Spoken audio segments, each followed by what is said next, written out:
Hey everybody, we'll let everybody ding in here for a few minutes and then we'll get started.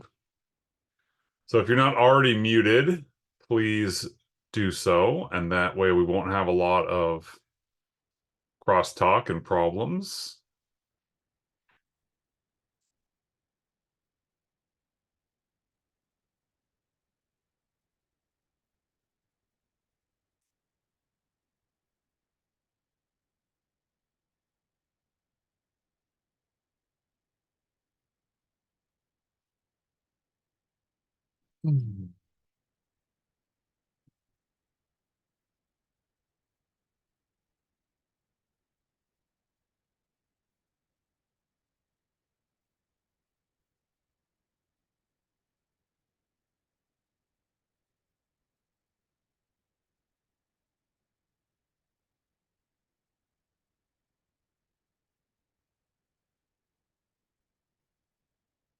I don't know how I turn off this waiting room crap, but hopefully I can admit people as they come. Well, I didn't know I selected that.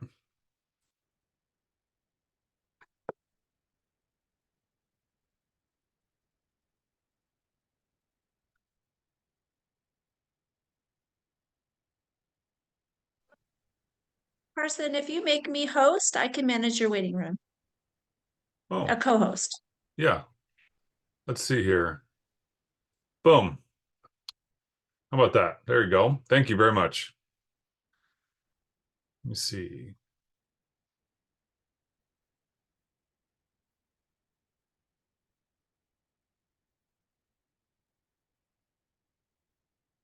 All right. Hopefully you can all see that. Someone, Gretchen, give me a nod if you can see this PowerPoint right now. Super duper. All right. Well, we're going to get started. I believe in starting on time just because I'm that guy. Um, and we'll have a little bit of intros and chit chat here while we get all the new people that are on time in. So just a few introductions. My name is Carson Wilcox. I've been on the DYSA board for like 10 or 12 years. I was president for a long time, a couple presidents ago, and I've been doing this training for a lot of that time. Um, the goal of this training is to try to answer all the questions that new coaches and new managers and new volunteers have when they join DYSA, and trying to head off a little bit of that panic and uh, oh crap, what did I sign up for? How do I do this? Where do I go? What website is best? What do I do? Take a little bit of the mystery out of it, take a little bit of the stress out of it, tell you how to, on the logistical side of things, have a fun season and have your players have a fun season too. That is our main goal in DYSA. Um, on the line with me today, we've got Tracy Frank and Gretchen, who are both board members. I don't know if if you guys have your people on, you can see them. Um, and we've been working together for a few years now doing board stuff. And then next year, Gretchen's going to take over this beast. So she's sitting in and she's going to jump in whenever she feels the urge. If you guys have any questions, uh, go ahead and type them into the chat, and then I will try to grab them as we go. Do not there are no stupid questions. You might get a stupid answer, but there are no stupid Carson, questions. I'll keep track of the questions Okay. and then that way I could interject when it's appropriate. All right. Um and just basically what we're trying to do tonight is um look at how to for those of you who are managers or coaches, how to look at your team and your also your parents, um and how to manage them and have a fun season without stressing out, freaking out, and burning out. So hopefully we'll answer a lot of those questions. Gabriel, I got you right there. We're going to talk about that. And get through some of those logistical things and just get you set up on the right um mental and emotional track to have fun this year. So this whole training is built around um kind of an overview of what DYSA is and what our goals are for the season. We talk a little bit about how to plan a good practice and how to have a fun practice that you can manage and make a success, and as well as resources that you have as a coach or a manager from the board and from online, and the just general kind of global stuff that we try to give you to work with going forward, as well as some goals for the season. What should your goals be for your season of softball? And that's an important thing to think about. If we're just hoping to not drown by the time we get to the middle of May when the season's over, that's one way to go. But we want to try to keep it a little bit more, let's shoot for the stars, and I think we can get there.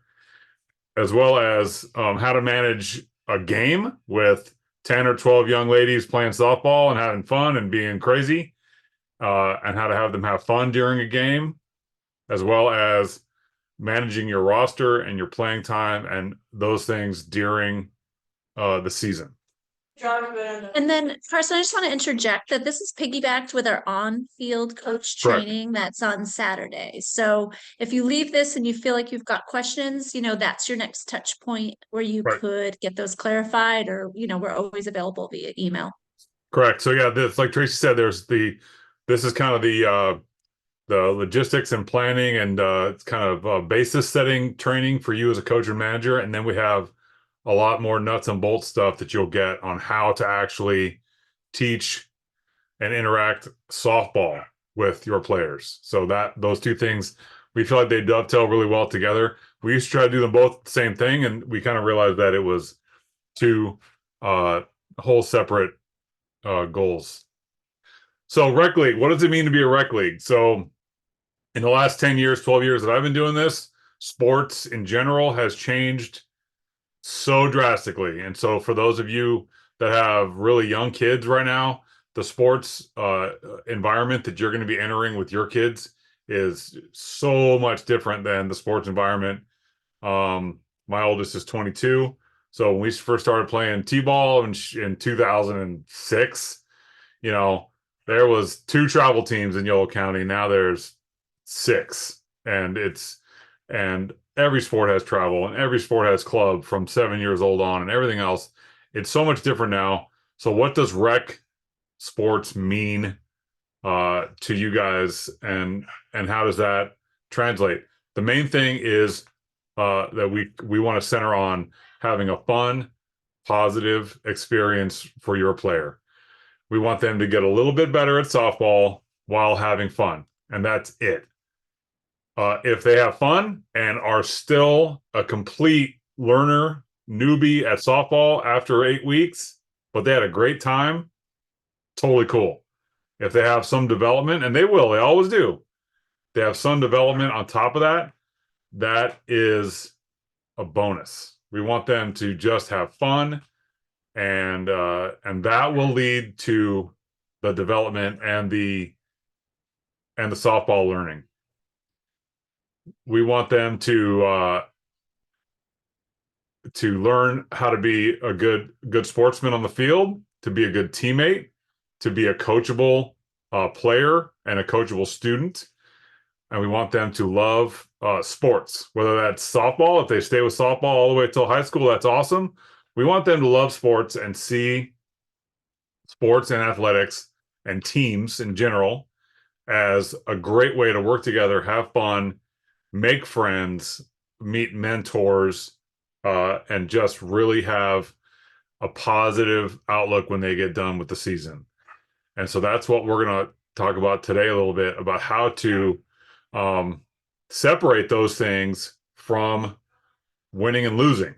A lot of times, parents, especially, and sometimes the kids, hinge their love and their fun of sports and games on whether they win or lose.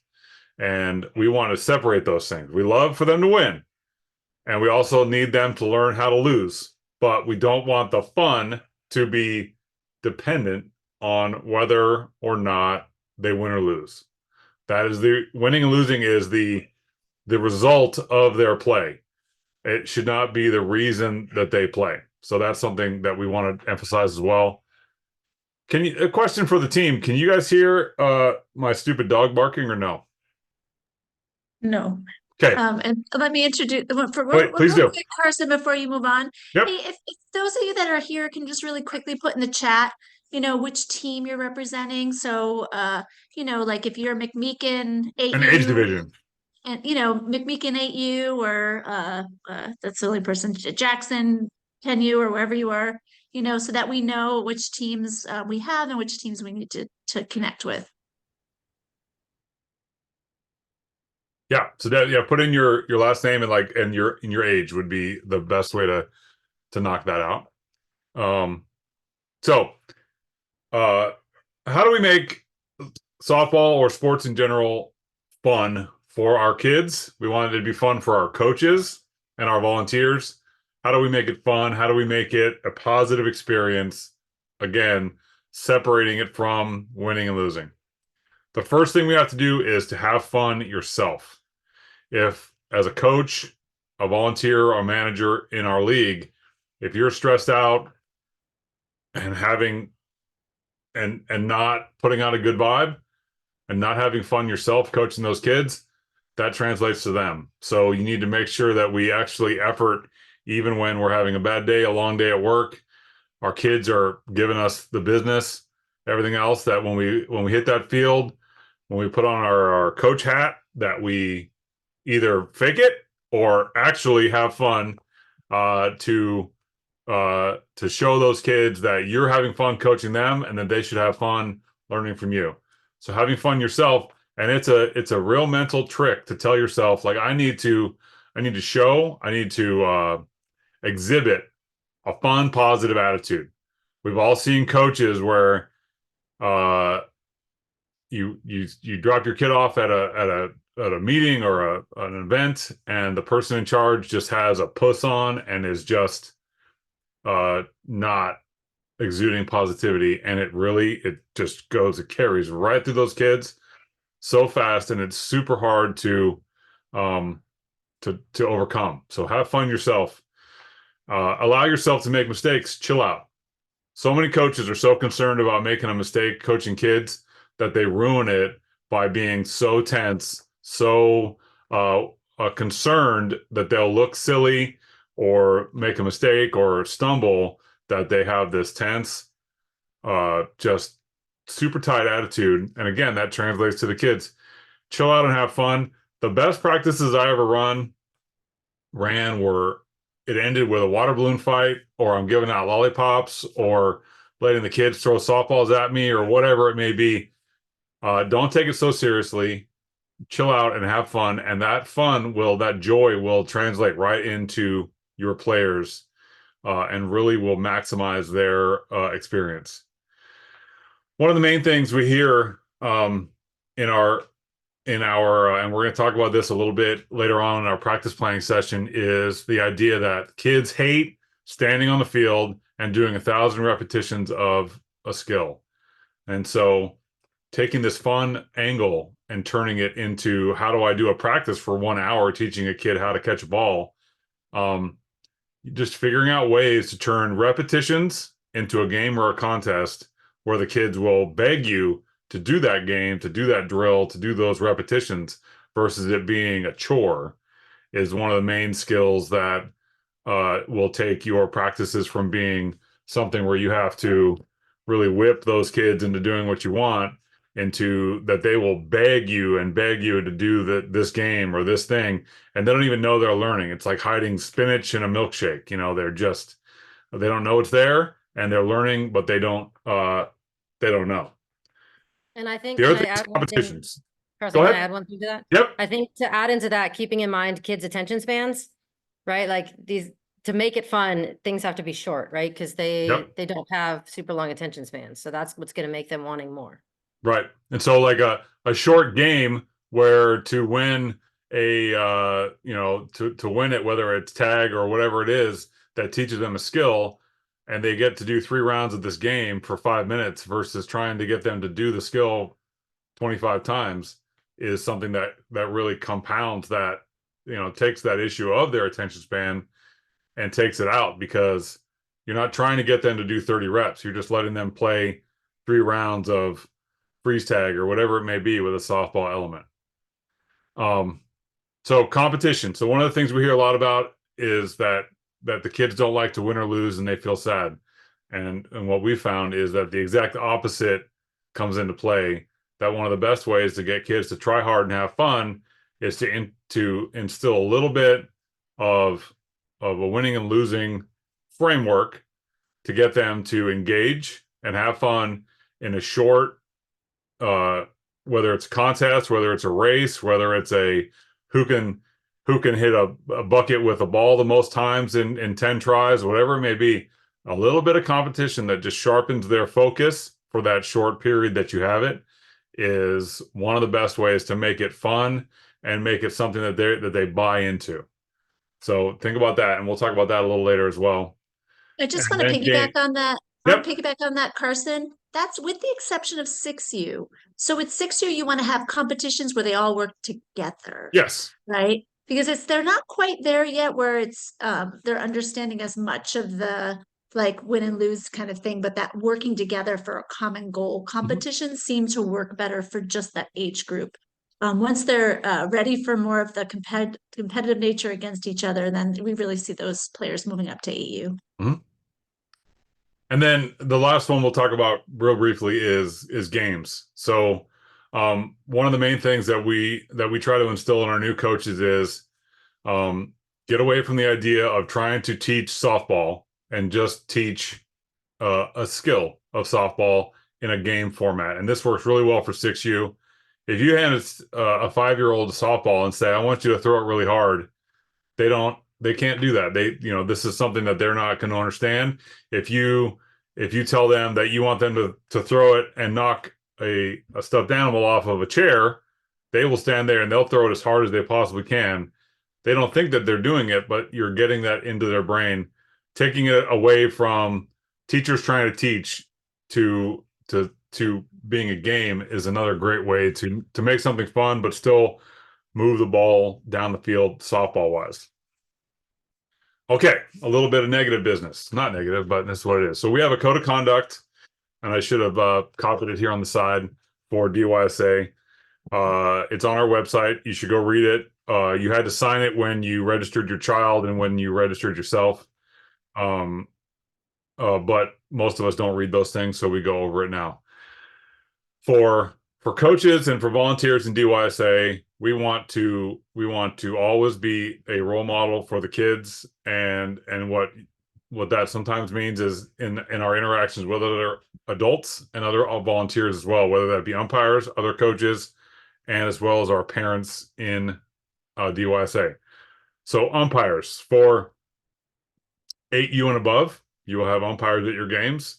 Some games will have a field umpire as well as a plate umpire for 10U and above. We want to always be aware of the behavior that we're exemplifying for our players and for our parents. So we want to make sure we're treating our umpires with respect. Our umpires are the bulk of them are going to be teenagers. We have a strong youth umpire program. They're very well trained, and most of the time when we get frustrated as coaches, and we're going to yell something at the umpire, the best thing to do is take a breath and choke down that frustration. You're probably wrong in the thing that you think happened that was incorrect, but we want to make sure that we don't have an outburst, that we don't exemplify to our players that we're frustrated. We can get frustrated with the umpires. They're not infallible, but we want to make sure that we're showing a good role model to our players. We have a 0 tolerance policy for verbally abusing a youth umpire, especially, let alone an adult umpire. So, for example, I umpire a lot of games. I don't have a kid playing anymore, so I don't coach anymore. So I umpire a lot of 8U and 10U, but most of your umpires are going to be 12, 13, 15-year-old men and women that are doing it as a job. It is perfectly acceptable to call time and discuss a call with an umpire. This is still a sport. The umpires are trained on how to manage that. But if the league is told that any of our managers or coaches are verbally abusing an umpire, they will be asked to not coach anymore and have a lawn chair for their child, and we will find a new manager for your team. And when we say zero tolerance, we mean zero tolerance. There are no warnings. There are no second chances. You are not, as much as we appreciate your time as managers, you are not, number one draft pick quarterbacks that can make a lot of mistakes before you get fired. If you verbally abuse any of our umpires, let alone one of our youth umpires, you will just be welcomed to the ranks of the parents, and somebody else will take over your team and have an awesome season. So with that in mind, I know that sounds kind of harsh, but it's a real problem. And if we can talk about that later offline, if anybody has questions about that, but that's a hard line that we carry. The only way we can get our youth umpires to do this job is if we respect them and protect them from being crapped on by angry adults. And so that's something we take very, very seriously. And I'm just going to piggyback on that, Yep. Carson, that the youth umpires are players in our league who are now older, right? So imagine your children or the children Yep. on your teams growing up and now umpiring. It's really about like developing our players at a different level. And some of them, it's their first job experience. Yep. And some of them, it's their first experience interacting with adults in a professional setting. So we want to make sure that we're a good other side of that coin, that we want to make sure that we are, we can hold them accountable and make sure that they're doing their job, but we want to make sure we're doing it respectfully. Leslie asked if we will be having board members at interleague games again this year. That is the goal. Sometimes it's difficult to get to each game, but we have internal discussions and a plan to make sure that we can cover as many as possible. I think that's. And then the other question is are managers accountable for the behavior of parents? No. Yes. Managers are accountable for reporting problem parents to the board and to the commissioner of their age division, and then the board is in charge of managing their parents' behavior. So we need you to be our eyes and ears if you have a parent that is a problem, and then we will work with you to help you manage that parent. You are not on the hook if a parent goes berserk and screams at an umpire. You are on the hook if that happens and we are not informed. I think that would be I think, Leslie, I'm sorry, I missed your comment. Are we accountable for holding visiting parents accountable? No. Right. It's a little bit twofold. Sorry, I'm eating. I didn't want people to have to see me eating, but I guess it's twofold. But I appreciate that it went to the second spot about our own parents. I think we do a good job as a league to hold some of our parents accountable to expectations. I just know that there has been in the past, it's hard to, when there's a visiting team and you don't have the rapport with the coach, and then there's so it was nice to have a board member or somebody there who can kind of run interference or just, so thank you. I think both answers were really helpful. So thanks. And then to piggyback on that, what the umpires are trained to do is if they have a parent or coach that is making the game impossible, intolerable, or inappropriate for the young players, is that we just suspend the game and the kids can pick it up at a later date. And then in the interim, the board will manage that issue. So in the past, it was kind of like this grin and bear it thing with the umpire, and now we just train our umpires to give the manager, if there's no board member present, ample warning that the situation is not going to work, and then they just call the game and go home. because it never gets better as the game goes on. It always gets worse. So we've learned that it's just, if we can't get somebody to resolve it, then we just call the game and go home. It's not, we're not transplanting a liver. We can figure out the game another time. We're not going to have anybody be exposed to negativity. So Verbal abuse. yeah. There's a question about who in the league should be contacted about constructive feedback to umpires. So there is an umpire in chief. We have Aaron Chin is one. We have there's an email on the website. So on the website, you can just click the umpire in chief email and just say, I was in this game and I believe my umpire's name was Lauren, and she was really weak on balls and strikes, and we talked about it, but I think she needs help, or she was or reporting a negative interaction with a coach or a manager or a parent or anything like that. That can all go to our umpire in chief, and then they will both discuss it with you or the reporter, and what we did to try to solve that problem. Any other questions on the conduct issue with umpires before we move on? All right. So, softball wise with umpires, currently right now, I'm not, I don't have a softball kid right now. I'm in the world of club volleyball, and the refs it's a whole thing. And the parents in the stands sitting with me are just having a complete panic attack every time the ref gets a call, even close to wrong. And what I always say is this third bullet, they're not perfect. They're going to mess up a call or two. Usually over the course of a 2-hour game, it evens out. Unless you as a team make an enemy out of that manager and then out of that umpire, and then maybe it won't. But we need to go back to our first bullet, which is just smile and act like a bigger person and know that umpire is doing their best.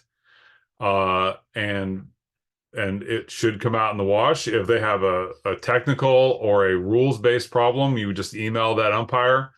Remember, too, that in rec league, none of these games matter for standings or for tournament stuff or anything until the very end.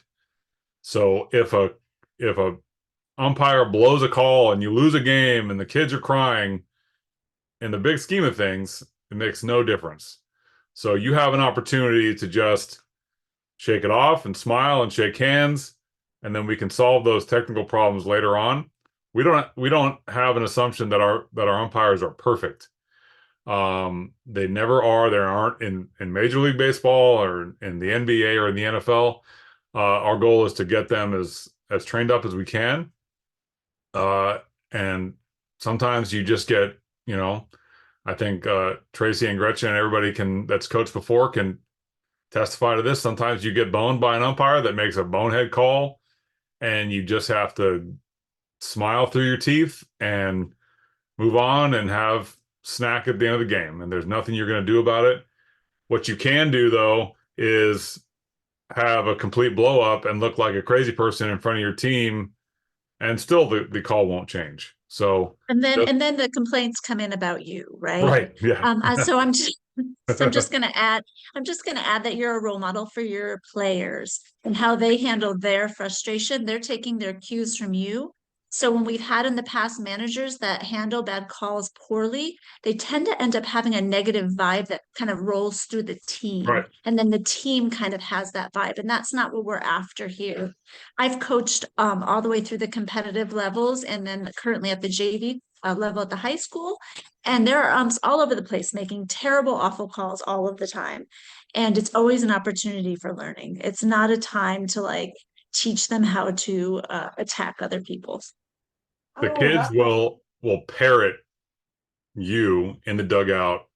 It is shocking how quickly they pick up on the excuse making and the bitching about umpires and turn that into their whole concentration during the game. So instead of having fun and singing songs and doing cheers, it will instantly turn the dugout into complaining about the umpire, and it's bad. So parents, so you have parents on your team. You're going to have 24 or 30 parents in your game sitting on the sidelines, all of which know all the rules, and they watch the game so closely that they have an opinion on every call. How do we manage them as coaches in the dugout and as role models for our players? So this comes from a basis setting session that you have in your initial meeting with your parents, saying that telling them that you will not tolerate negativity, you will not tolerate chirping, yelling, screaming from the crowd.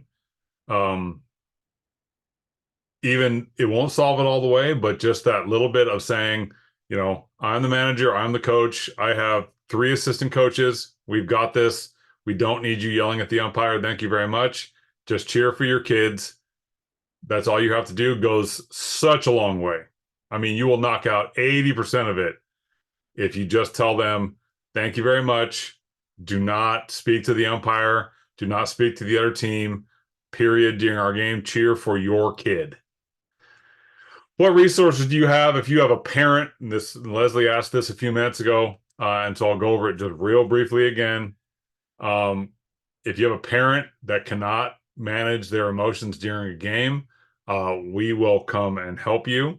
We will come to your next game and speak to that parent in a loving and respectful fashion, and request that they put a sock in it and cheer for their child, and inform them of the results if they choose not to go that route, which can go all the way to not being allowed to come watch their child play anymore. Usually that solved the problem, and we don't have that issue anymore. The solution, the way to go with that is to just email. There's a commissioner for each age level. Email that person, and that we can get that going. It's confidential. You don't have to worry that I'm gonna come to your game and say, "Oh, Coach Jerry said you were being a jerk," and make it awkward. If there's a problem at a game, we get a lot of emails. So just be one of them. Don't let it go. But you're not going to get outed as narking out your any of your parents. Players. So this is not so much an issue with the younger divisions, but as the players get older, they find their voice and start giving feedback to our umpires. We want to make sure that as coaches, we stifle that. We don't want that to become their thing. The umpire is just part of the field. They can't control it. They can't affect it. All thing they can do is make it worse. So we want them to just be positive, cheer for their team. And if you lead the way with a positive attitude, they'll follow. And if you have a player that is maybe verging towards the negative, that little bit of coaching from you will go a long way to solving it. So just be the coach that treats your umpire with respect. And part of it is that teaching that player and your dugout and your team to deal with that disappointment of that bad call, not letting it derail their game, and make it a positive practice going forward. So team issues. So every year we have one of these things happen. What we want you guys to think about is that we want you to report all of these things to your commissioner of your age division early and often. If you have a parent, a teammate, a coach, or an umpire being abusive, bullying, hazing, drinking, now hopefully that's not the players, but showing up high, showing up yelling, showing up that's not supposed to be there because of a divorce or a restraining order, any of these things, it always happens in the first few weeks, but we never hear about it till week 9. We want to hear about it very early so we can coach you on how to deal with it, and that we can come in and coach them on how to not be a problem. If it's a coach, we really want to hear about it, and we want to hear your opinions, even if you think it's minor, because we still want to have that conversation with you as a coach, as a parent, and tell you that we care. There's no small problems. There are just problems that haven't gotten big yet. So we want to hear about it at the very beginning of the season. The usual MO, and I've had this training for 10 years, is that coaches will kind of, look past things and hope it'll get better. Oh, the players will get to know each other, and Susie will stop cursing at this other kid, and et cetera, et cetera.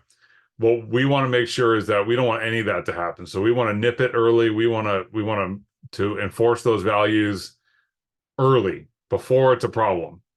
You are not doing your other players any favors by trying to fix it yourself or trying to look past it. We want to just smother it, because one girl on your team, one player having a bad season is just, we don't want that. So if there's anything we can do to fix it, we want to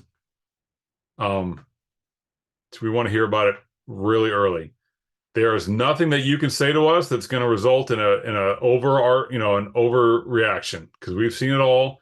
We have a pretty good handle on how to manage things, and it's just so much better to fix it in March instead of trying to fix it in May, because by then stuff usually gets really, really negative. So we want to make sure that that we hear about early. And even if you just aren't sure and you're just like, hey, the coach dropped a few F-bombs during practice, and I don't know if the kids heard it, but I wasn't really comfortable with it, or anything. We are not going to wig out and come in with guns blazing. We've been doing this a long time. We have a great process to deal with these things, but if we don't hear about it, we don't have a chance to fix it. So please do that. And then also kind of relate that to your parents too. If you have, we'll find out at the end of the season that so-and-so was going home crying every week after practice, and the parents never said anything to us. We want, you guys kind of have to be on the lookout for that stuff on your teams as well. All right. So coach responsibilities, what did you sign up for? A lot of times when I'm begging people to be managers, and we got a bunch of new 6U managers this year, what are my actual responsibilities as a coach, as a manager? So we use these terms kind of interchangeably. Manager is the head coach in softball, and then you have assistant coaches. It's kind of a weird way to look at it, but that's just the terms we use. So you are responsible for these things happening. That does not mean you have to do them. You're just responsible to make sure it happens. And we're going to get into the delegating part of this in a few slides. Field prep and takedown. Obviously, bases have to go on the ground. Trash has to get taken off the field. We have to walk the field to make sure there's not metal or anything unsafe. That's your job to make sure it happens. That's not your job to do. That's why we have other parents. We want to make sure that the field is safe. There's not broken glass. The bases aren't torn. There's not issues with the fencing or any of that stuff. We want to make sure we have a safe, clean environment as much as possible. It's a public park, so we have to always check that. We find all kinds of crazy stuff in the grass of our fields before and after practice. It's a public area. People do all kinds of crazy stuff. But that doesn't mean you have to do it. It just means you're responsible for making sure it happens. We want to make sure that we use our field gear, and you guys are going to get training on the fields on Saturday. The field gear is, you use it for its intended purposes. The sprinkler for the field weighs 19 pounds, but we don't want to use it to hammer in our pitching mound. That's why we have a hammer. So we want to make sure we treat our gear respectfully.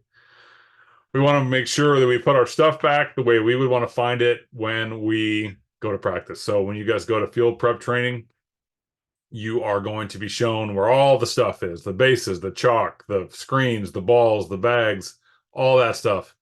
If you throw it back in there like, my teenagers put their laundry away, the next coach that comes in is going to be really upset. So we want to make sure we're either making sure our parent helper puts the stuff away properly, or we do it ourselves.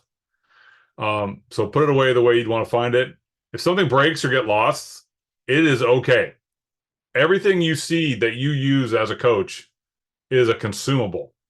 We want it to last as long as possible, but if you get into the thing, the shed, and a bunch of stuff is missing, it either got stolen or lost or both. And all we want to do is get an email, and these two emails are on our website as well. And all you have to do is say, hey, there's no gas for the tractors in field B, and equipment in fields will go fix it. Or there's no, the bases are gone, or whatever it may be. Stuff happens. Nobody's going to be mad. Stuff gets stolen. Stuff gets left out. It is something that happens. But as long as you give us a little notice and we can fix it, that is not an issue. Don't feel bad. I've broken tons of stuff coaching softball, and as long as you tell us, we'll get a new one, be good to go. We want to only play on, like I mentioned this before, only play on open, safe fields. So in your emails from Aaron in the next little bit, you're going to get an email, a link to sign up for the city listserv for closed fields. The city closes our fields based on rain and muddy grooves. We want to make sure that we don't play on fields that are wet. It damages our infield really badly, and it damages the grass really badly. So we want to make sure that we respect that if the fields are closed. If we have to forfeit, as a coach, you are responsible for to email. If you have 7 of your kids come down with diarrhea and they're not coming to the game, and you know this 3 hours ahead of time, email the UIC and the registrar. All these emails are on our website, and say, 8U Wilcox Pink Bunnies, we are not going to be at this game. Please note that, and they'll try to email the other coach. You will also have in your practice selections spreadsheet all the other contact information for the other coaches, and you can just email them directly as well and say, we are not going to be at this game. And that coach will either just come and have a practice, or come and have a scrimmage, or whatever, but let them know. Rain, lightning, heat, smoke, and air quality. You will get guidance from the league for smoke, heat, and air quality if games are going to be canceled. Rain, you're allowed to play in a sprinkle, in a little bit of rain. And it is your duty and the parent's duty to decide when the conditions have made it not fun for the players. We'll have one game that's fully rainy, and the kids are having a ball, and they're soaking wet, and they're being crazy and running around, and then the next game, it's really cold, and the kids are crying with a little bit of rain. So this is a complete judgment call on your part as parents and coaches. Lightning and thunder. If you see visible lightning, the game is called for 45 minutes until there's no more visible lightning and thunder. And so usually for a game that is a regular season game that doesn't matter, if it's called for 45 minutes, it's going to get dark on you anyway. You would just call the game and go home. And that's, we want to make sure we keep that really, we don't want to mess around with that at all, because if a kid gets hit by lightning, I've never seen a picture of it, but I'm sure it's not great. So let's not find out. Well, the umpire would call it as well, though. That's true. Yeah. So for heat and smoke, air quality, we have a metric that the league follows, and you'll get an email if games are going to be, or practices are going to be canceled. Safety and injuries. If you have a safety concern at a field, and this goes back to the top bullet, a big hole in the outfield, or there's a pipe exposed, or an electrical wire, or who knows what, you just call the game, or go out further in the park in the grass and play a game, or do nothing. We want to make safety and injuries to the kids is the number one priority. We want to make sure that they are that's that, you know, safety is first, second, and third. We want to make sure that there's no issues there. Like I said before, a game can be rescheduled. A kid shattering their femur cannot. So we want to make sure that we're only playing on safe areas. So DYSA and our insurance company has a lot of rules for who can and cannot be in our dugouts. So only background checked adults and children may be in the dugout at any time. The dugout is seen as no different than a hotel room as far as our insurance is concerned. So we have our issues of female coverage and two deep adult to child presence in the dugout to make sure that we always have a female present at all settings.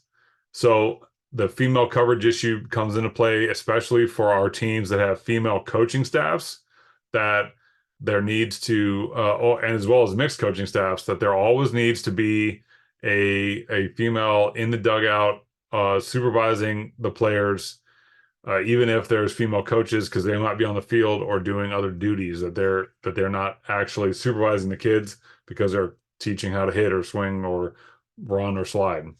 So you will have a position on your team that we'll talk about in a little bit for female coverage at all games and practices. During the games, you'll have a position in the dugout of a dugout parent, and we strongly recommend that you select a eager female for that role, because then that covers both, and they will stay in the dugout the whole time and help you manage ins and outs and changes and getting kids geared up, et cetera, et cetera. But during practice, you need to have a female that whose role is to supervise the practice overall. Now, this can just be a mom, grandma, aunt, sister over 18, etc. Most times there's several of those just sitting there at practice anyway, so it's not a problem, but it is something that you'll have to get coverage on for all organized team activities. Behind home plate is a favored spot for parent coaches to stand and bark at their child as they bat or coat or pitch or catch or anything else. You are fully able as a coach to tell that parent to go elsewhere and not stand behind home plate. You can use that sparingly if a parent is being appropriate and just videotaping their child batting. You don't need to kick them out, but you do have that option if a parent is being less than constructive behind home plate, to just say, hey, it's policy, you cannot stand there, go sit in your chair.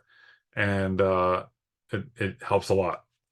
We want to make sure that our players just get a chance to just play softball without mom or dad screaming at them the whole time they're trying to have an at bat.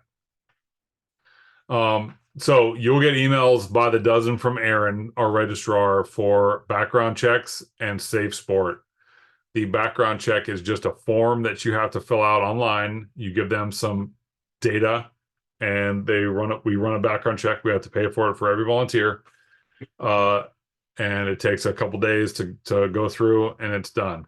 Safe Sport is an online training that you'll get a link for that takes, I don't know, Tracy, 60 minutes if you're slow to watch. The Safe Sport is 90 minutes your first time as a coach. Oh, and nice. then the next 3 years after that are 30 minutes each.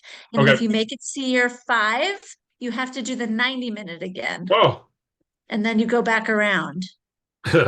It's really and sometimes we have a live presentation to that as well. It just depends on whether we can land a presenter. It's really worthwhile. And I was going to say, it really stems out of this I can't think of the right word, with USA Gymnastics. There was a very big sexual scandal amongst their organization. Yeah. And really that stemmed out all of the safe sport stuff that we need to start at younger ages, and really making sure we're systematically training coaches on what's appropriate. Yep. So it's and you will get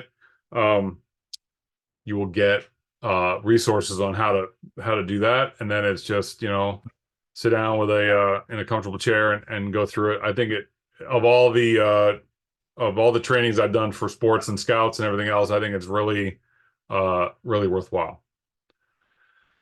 So, coach survival. How do I manage this? How do I get through this season and not want to just jump off a tall building? The key thing to do in managing a kid's sports team is to delegate. If you're a micromanager, I've been a lone wolf for a long time until I learned better. You want to be doing nothing on your team besides running practice and running a game. If you know who is bringing snack to a game, you are too involved. You are too hands in your team.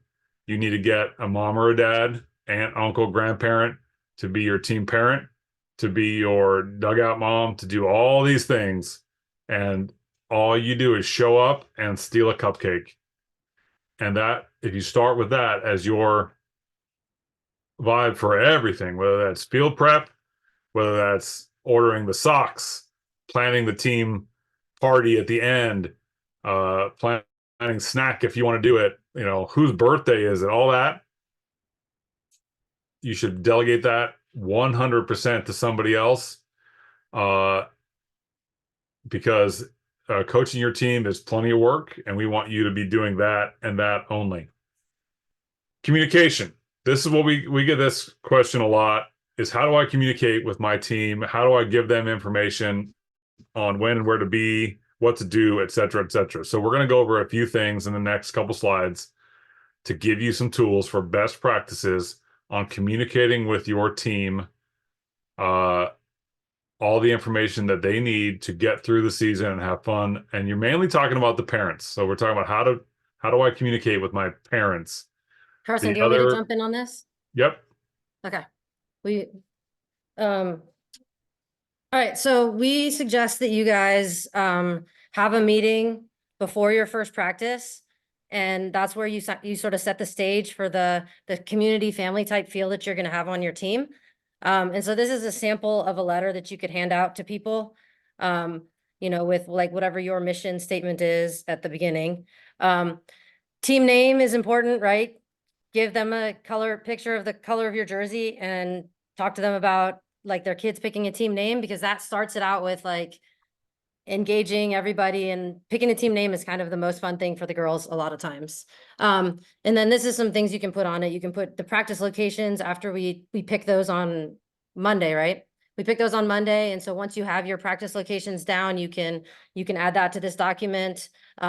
What you want at your practice, right? Like you're reaching out to these families, and I suggest at the 6U and 8U level to incorporate as many people as possible at your practices. Run stations and have parents on the field with the kids. Have them and include them, and tell them that that's what you're going to do at this first meeting, so that they know that this is going to be a team where we want everybody involved and we want it to be a community. On here, you can put important dates. You can put the games are going to be Thursdays and Saturdays or whatever.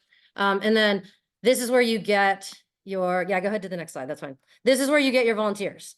And so there's the formal volunteers of a dugout parent that we suggested having a female, a team parent. That's the person who's going to organize banners, snacks, end of year party and all that. And there's a training for that. So they'll go to that and they'll know what they're doing. Have somebody who's going to set up your game changer, put the games in, keep score at games. Like that's really helpful to have somebody volunteering to do that. Field prep volunteers are the people that set up and take down the field. If you get an awesome one like Jake Jackson, he does it for practices too. But at the very least, they'll do field prep at games and stuff. And then something new this year is we're trying to put together a fundraising committee. So someone on your team that's excited to help with the board on the fundraising mission. And so just putting this out there before practices start, sort of telling your team that we're going to have this family feel. We're going to have this. We can give you a copy of this and you can use it however you want. But I would say for all of this, you're making this team your own. And so you want to, let it be like your own voice. Yes. Correct, So- right? Say again? The question in the chat. Okay. So the question in the chat is, there's a few on here. Numbers are assigned. When you registered, some people request a number. Otherwise, it's going to be completely random. So your manager, when they give you this, or if you're the manager, when you get your roster, they should have the numbers on it, or depending on the sizes of the jerseys, this will just happen when you get jerseys based on the size of the kids. When you get your And- jersey, there'll be a list of all the players on your team, what size and what number. Yeah. So it'll be in your bag along with all your jerseys. So you just say like, hey, Wilcox, size large, number 2, Oh, thank you. McMeekin, small, number 5, whatever. Right. Andrew, can non-background checked adults work with players at practice? This is a little bit of a gray area. We would love for any of your parents that want to help at practice to just get background checked. You are allowed to just have a parent put balls on the tee or hit ground balls to the kids, as long as you are following all the rules of alone with kids, supervised, et cetera, et cetera. The best way for us to recruit new coaches is just to say, hey, Coach Dave, you've been helping me a ton. I'd love for you just to be official. I'll get you a t-shirt. All you got to do is fill out this form and your background checked and you're good to go. It's super easy. We want to make sure the kids are safe and there's no creepy weirdos jumping on the field. So it's the best practice is to just have all of them apply for and do a background check with Aaron. It takes very little time, and we'd love to do that. How many adults are usually in the dugout? Dugout mom, manager, and assistant coaches. That's it. No non-background checked human being can be in the dugout ever. So on game day, that rule applies as well. So the only people who are on the field or in the dugout during games is our background checked individuals. You're going to want to keep your squad in the dugout tight because it just gets a little full, and parents of being in the dugout helping their little baby eat their snack is just not something that is conducive to softball excellence. So we want to make sure that something that you set at your meeting is a little bit of those expectations for that the kid's going to come in the dugout. They need to bring their drink, and the parent needs to sit in their lawn chair and cheer, and that's it. Carson, there's changer. There's 2 more uniform questions. Oh. One if the uniform's Oh. too big or too small. Right. So And then usually also, what'll happen is parents will put in their sizes when they register, and they can flub that, or it can be just a mistake on our end.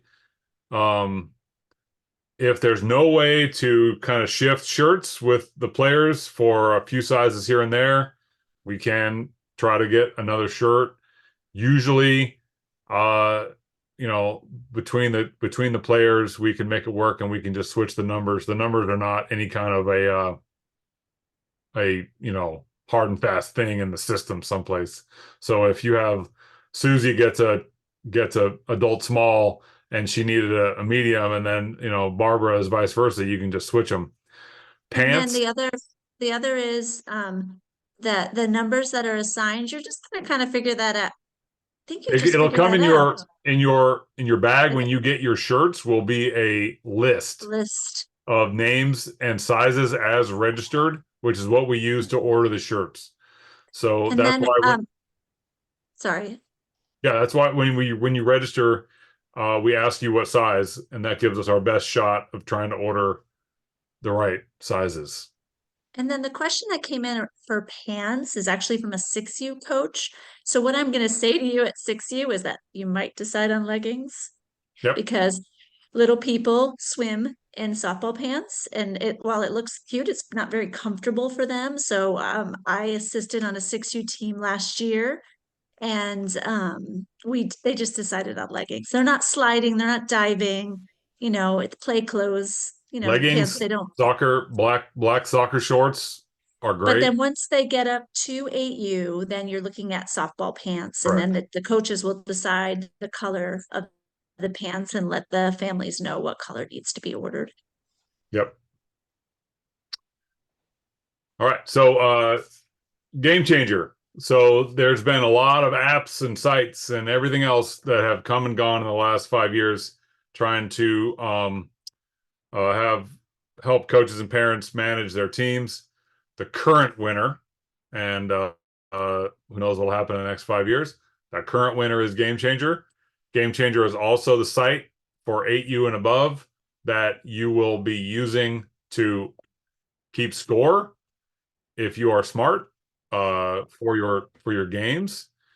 Game Changer is amazing. This is the 2 years ago when I coached a 6U team called the Pink Fluffy Bunnies. This is the like a screenshot of our site, and I put everything in the calendar. It has a great web interface for building calendars. It also has a great app that you can use for all the scoring and everything. As a coach or a manager or the team parent can also email the whole team on here for any reason. Once you build your roster, you basically just build your team online. It's free. Put your roster in, and then invite all the parents via email to be the parent of a kid on Game Changer. They don't have to do any of it as long as they accept the invite. They can do the mail. They can subscribe to the calendar. They can do all the stuff. We want to use these systems to lower your workload. We don't want them emailing or texting you saying, when's practice? Where's practice? What time's the game? Where's the game? It's just in here. It's done. They go here and look. There's no questions. They can RSVP to the game. They can message you. It's a fantastic system. It works really well. The goal is to take you out of the loop on all the day-to-day getting kids from A to B stuff that parents will abuse you and take your time away and take your energy if you don't have something like this. So your calendar is on here, all your practices, all your games, the when, the where, your team party, picture day, everything is on here.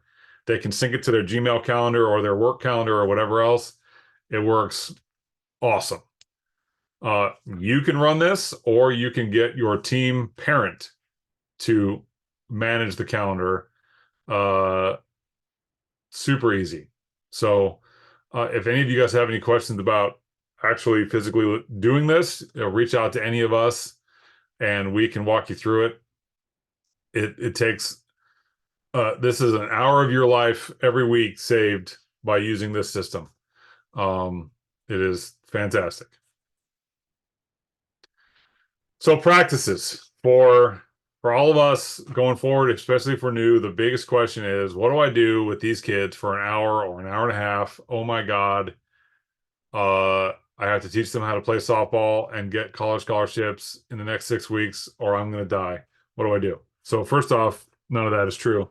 We want to just make sure that our kids have fun, play a little softball, and end the season a little bit better at softball, and having a lot of fun, making some new friends. And that's the main goal. How do we do that? So the first thing is to plan your practice. If any of you guys have done organized sports before, you have seen coaches that come to practice with a plan, and you've seen coaches that come to practice with nothing. And it is really obvious, and it is not good. You can always go off your plan, but it's really hard to look prepared if you don't have something going on. And a lot of questions we get asked are, why do we need to plan a practice? Aren't we doing the same thing every time? We're going to do a little hitting. We're going to do some ground balls. We're going to do some pop-ups, blah, blah, blah. But it's easy. You have to plan your practice because you need to know who's doing what. You need to know who is doing each station, which are your assistant coaches. They need to know what they're going to be doing. As an assistant coach, I hated showing up to practice and not knowing what I was supposed to do that day. I would love to just show up, and if the coach texted me the day before and said, hey, tomorrow you're running the T station, I want you to work on the kids having their feet in the right position, and we're going to do T's for 20 minutes and then rotate. And I walk into practice jacked and ready to go and excited to work on little feet, staying in the batter's box, and swinging hard. It's helpful for our coaches. It's helpful for our parents. It'll let you have a lot more fun running a practice if you're not stressing out about what you're going to do next and trying to wing it. So planning is the key. Now, that seems awful and scary, but when you think about it, it's not. So my basic practice, and this is 6U, 8U, 10U, is I do a little warm up, and that can be anything at 6U, from a game to anything to get their little bodies, get their wiggles out a little bit, get them warmed up, get them into the idea of we're in softball mode. I do some teaching. And so for 6U, that's 5 minutes. For 10U, that might be 20 minutes. I do some play that reinforces that teaching. And again, at 6U, that's 10 minutes. At 12U, that's 30 minutes. I do a bunch of pee breaks and some crying and Band-Aids and drinks and the whole thing. And then I'll do, if I have time, I'll do another session of that with a teaching and a play. We want to make sure that we have a planned practice that's a fun practice. We want kids to look forward to practice because it's fun, because they get to play with their friends, because you're fun. And the best way to do that is to have a practice that looks just effortless. You have the kids already broken up into groups. You have parents assigned to run those groups. You have the stuff already set up. You have a killer snack. You have candy for whoever wins the foot race at the end of practice. And then it's over. And the kids are like, oh, that was the best 45 minutes of my life. One of the other things that we're doing is that we are training these young players to learn how to practice. Where do we put our stuff? Where does my water bottle go? If my coach says, how do I line up in a single file line? What do I do? You're always teaching them how to practice and how to be teammates all at the same time. And as the kids get older, you can raise your expectations on what they can do by themselves. At 10U and above, if you're going to do a hitting drill, there's no reason that they can't warm up their swings on their own. There's no reason they can't play catch. There's no reason they can't do these things on their own. Their stretches, everything else. You teach them how to do it. You supervise them doing it. And then after a few years, they're doing it all on their own. So you don't notice it, but you're training them on how to practice and train as young players. So what should a good practice include? For me, and Tracy and Gretchen have been coaching forever as well, so pile in if I skip something. You always have to do a warm-up. Little kids, 5-year-olds, they're not going to pull a muscle. I mean, let's be realistic.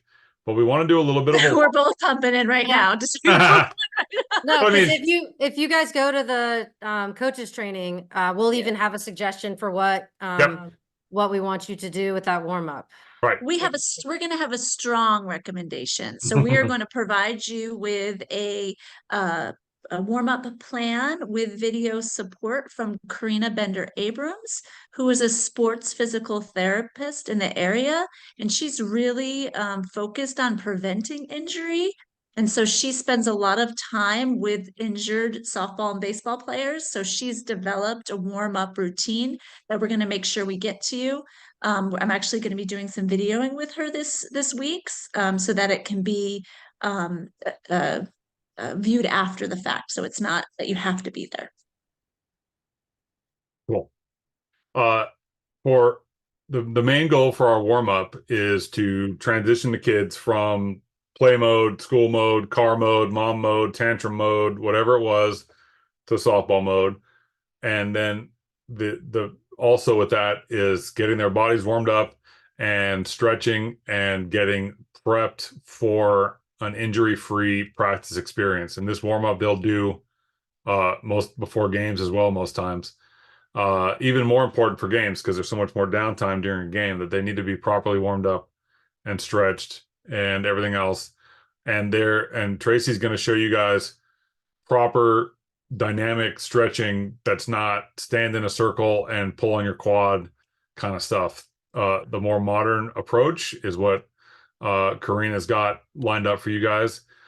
This is also a really good time to connect with your players and have some conversations and build those relationships because they're kind of a captive audience. So I think it's really fun for that reason as well.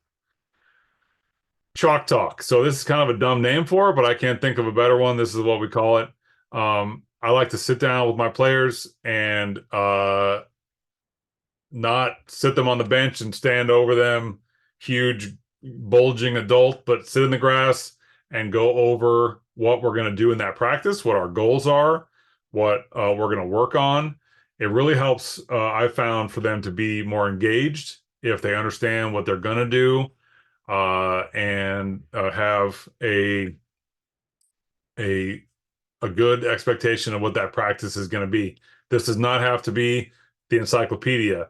This just is, okay, today's practice, we're going to run 3 stations for 10 minutes each. We're going to do a batting station. We're going to do pop flies, and we're going to do throwing. And then after the 10 minutes, we're going to play a 5-on-5 scrimmage. And then after that, we're going to do a foot race, and the winner gets a candy. That's Chalk Talk. And then there'll be a lot of questions, and they'll tell you about their day at school, and they'll tell you about, all the silly stuff, and that's totally cool. But this will help you. It's always helped me to get into the mode of practice. It helps them transition into like coach mode. I'm speaking, my assistant coaches are speaking, instead of it being playtime. So stations or instructional time. One of the things that Tracy mentioned already is this idea of like rotating and stations and keeping the kids moving and doing something different. If you look out at your kids and they're bored and they're picking their noses or picking daisies or kicking a hole in the ground, it's time to change up your vibe and break up the thing. Stations is a really good way, especially at the younger ages, to get a tight, succinct instructional interaction with a little bit of repetition. And then they do it a few times and then they move on to something else. And they don't get bored. They're not waiting in line. They're not standing in the sun. They're not getting thirsty. And yes, I'm recording this and I'll send it out to everybody. So we want to plan 2 or 3 stations for our practice to break up our players into groups of 3 or 4 to really let them concentrate. Even at the youngest ages, a group of 3 will pay attention to a coach, where as soon as you add 5, 6, 7, or 8, then they break off into their own little groups of 3 and they start messing around. So breaking up those stations, and this is where you bring those parents in. Any adult human being can put a ball on a tee. You do not need a trained, pro coach to throw a tennis ball up in the air for them to catch. It's just really important to break that up to keep it quick, keep it moving. So after that, I will pick one of the things that we worked on that day to spend a few minutes, and again, break them in small groups, doing a few reps on one of the skills that we've taught. We're not going to do the Tiger Woods 10,000 reps to become an expert thing. We're going to do at 6U, this might be 10 tries. Whereas at 8U, it might be 10, 15 minutes tries, and 10U going forward. So this is all age group related as far as their attention span, but it is okay to do a little bit of reps as long as it doesn't turn into a death march of ground ball, ground ball, ground ball over and over and over, because they get bored, they stop listening, they stop learning. I'm just going to jump in. Yep. It's not a dumb question, Gabriel. It's a fantastic question. Oh yeah. We use softballs, but at 6U and 8U, the ball's almost the size of a baseball, but it's yellow. And we also at 6U will use other tools like wiffles that are the same size. This is the ball, tennis balls, anything soft. Carson will get to hit by a ball is forever. And at 6U, that's definitely something to keep in mind as you're teaching catching. Yeah, 6U and 8U use what's called a reduced impact force ball, and it's squishier, but it still is not like a dough ball, like some of those little T-ball balls you buy at Big Five that are like a foam. I don't know. The feedback I got from a clinic once from a 5-year-old was, I thought the balls would be soft. Yeah, that's not so much.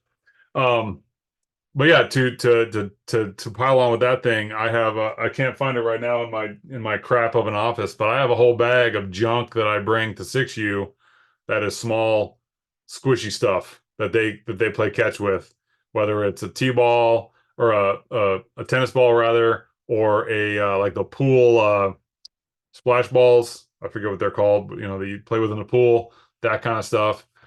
Things that are smaller and squishier for small hands are easier to catch and grab, because what we're really working on is that mechanics of catching. I And just there want are to add, some, because there are 9 of the 10 6U teams represented. There's a huge amount of 6U in the room yeah, that their gloves also don't squeeze, yeah, right? So there's like, that becomes really difficult. That's where, like, you can't even catch the ball with their glove. It yeah. almost has to land in the glove. So it's really hard to do high catches with them. So we just take gloves off so that they can learn fingers up, A lot of bare for hand high stuff, catches. a lot of non T-ball is a lot of non softball work where you're just thinking of a concept to explain to a 4-year-old how to catch a ball, and throwing them a T-ball or a softball is not the way to do it. And they'll go through a lot of that stuff on Saturday as well, I'm sure. And then I like to finish out every practice with a little bit of competitive fun or a scrimmage game, whether even if that's only like 10 minutes, it doesn't have to be 9 innings. Just a little bit of a fun little game or drill to maybe hit what we talked about in our instruction time that day, or it can be just a complete just stupidity fun game, whether it's we want to end that practice with like the most badass fun 5-10 minutes of experience that you can have, so they leave with a smile. And so they will learn a lot more if they look forward to the practice, and they really try because they think they just had the best time. If you want to give them homework, a lot of kids will ask, like, oh, what do I do between, I have a week between practices, and it's okay to give them a little bit of homework. This is not the Army. You're not going home and doing squats and stuff like, nonstop 50,000 reps. But if you want to say like, hey, if you and your brother, sister, cousin, mom, dad want to play catch, let's just work on these concepts. Let's make sure we have our fingers up. Or if you want to do ground balls, we're going to work on our triangle. Or just, it's okay to give them a little bit of homework. See how far you can throw the ball across the yard with mom or dad, just that kind of stuff. If they ask for it, that's totally fine. But at the end of practice, just close out with them. Hey, today we learned about X, and we did a bunch of learning how to throw the ball far, and just set that in their head, like, oh yeah, today it's cement that learning with them in their little brains. All right, so your first practice, Gretchen hit this really well with the letter, but one of the things that we want to make sure we talk about, especially since Tracy mentioned that we have a lot of our new players and a lot of our 6U coaches here, we have a tendency as adults to walk past what the things that we take for granted that we know.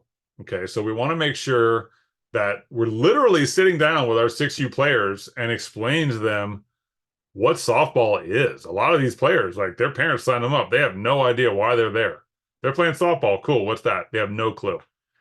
So we want to introduce all of our coaches to each other. We want to play a little name game with our kids. Spend 15 minutes that first practice, setting out a little bit of ground rules, age appropriate expectations of behavior in the dugout, expectations of independence and paying attention, etc. What is the dugout? And some kid's gonna go, it's not dugout, it's just a fence with a bench. You know, what's the dugout? Who's allowed in there? Are you allowed to have snack in the dugout? No. Are you allowed to have drinks in the dugout? Yes. What are the bases? Where's first, second, and third? What direction do you run them? You know, you're gonna spend a whole practice in 6U, 2-3 practices learning the positions of softball and what that really means. So we want to make sure we spend some time these first few games, especially in 6U and in 8U, you're going to have brand new players as well, that we pay attention to the fact that some players might be coming in just cold, off the street, no clue what's going on, putting their glove in the wrong hand, just a mess. We have to leave Can I add time. on to that, Carson? Yep. And so if you structure your practice where you're doing the warm up and then the chalk talk and then the stations, you can actually do a lot of this stuff in stations. So your station on the first day of practice can be, this is the dugout station. Anytime you give the kids bats, the first time they hold a bat, you need to teach them how to hold a bat and how not to hold a bat. Like that's day one, right? Throwing a ball, you never throw it at somebody when they're not looking. Like there's a lot of things that you can do within that station's structure. So I just wanted to add that. So and don't feel like you have to teach them the complete game of softball in the first 2 weeks. You know, there's going to be some kids a month into the season running straight from home plate to second. It happens, and you just have to smile and go, all right, we got to work on that a little bit more. There's just I used to just make a list and keep it on my clipboard and make sure I hit all these things either specifically on purpose or as a part of a station to teach them the basics of softball. And so this is something that you'll learn how much you need to hit it based on meeting the kids and kind of getting a feel for how much they've played. But just make sure it's something you keep an eye on as a coach, that you're going to have kids of varying levels and varying knowledge, and it's okay to teach to each personal needs. I'm not going to hit this that much because we already talked about this. For my kids, I always bought one of these little guys here, this ladder. It's like $12 at Big Five. They love playing games with it. But I would build a cycle that I would do at every practice, and then after a few practices, the kids would know it on their own, and I wouldn't have to run them through it. They would just do it. Tracy's going to give you a great package from Karina to do with this. It's really important as both a training tool moving forward and injury prevention for the kids as they get through it. Almost every time that a kid gets hurt, you'll realize it was because they did something cold or they did something that they weren't warmed up. So Tracy mentioned this earlier. New players, do not give them a softball and tell them to throw it at another human being. Okay. We can do so many things to teach a kid to throw and catch besides handing them a 10-inch rock hard yellow ball to throw at another child. Okay. This is not good. If a kid gets hit in the face, it is forever. My daughter is 22, and if she was overhearing me right now, she will walk in here and tell her about the time that I broke her glasses hitting her in the face in South Lake Tahoe at a tournament in 12 and unders. She still brings it up. And it's your fault if a child who is not able to catch a ball is hit in the face, because that means that you put them in a position to be struck in the face. They'll still get hit in the face once they can catch a ball because they don't pay attention. But if a kid is not able to catch a ball, don't set them up into that position. We want to separate our groups and use different tools for different groups based on their skill level. If you're in 6U, 8U, 10U, and you have some new kids, break them off and teach them how to throw and catch. Do not throw them to the wolves. Do not throw them into the pool. The risk way outweighs the reward. So It is totally cool to use different tools, different balls. You can use Velcro paddles. You can use anything that you think this kid will respond to catch with fingers up and using 2 hands on pop flies. All these things. Be courageous, because what you're doing is protecting them from being injured. That's the first thing. And secondly, having a really negative experience at your game, and if you see a kid that turns their face away from the ball, you can almost bet that at some point they got popped in the face because they weren't ready to catch a ball that was thrown to them. So this is something with little kids and faces and teeth and eyeballs. We want to make sure that we do not risk those issues. So all these things that we can do to make them have a better experience. Secondly is face masks. So we get asked this a lot. Are face masks required? Face masks are not required. We're not legally allowed to require face masks because of a whole lot of stuff we can talk about later. I recommend face masks for all of my players, especially in the infield and pitching. If you want, you can go watch YouTube and see kids getting hit in the face. I wouldn't recommend it, but it's there if you want to go look. And it's something that it's really good for them to get used to at younger ages, so that at older ages, when the balls are coming a lot faster, that it's something that is just another part of their uniform. They are a great, great tool to bring into your kids' repertoire. So again, we hit this already a little bit. Chalk talk. They're warm. Explain the goals of your practice, what you're going to cover.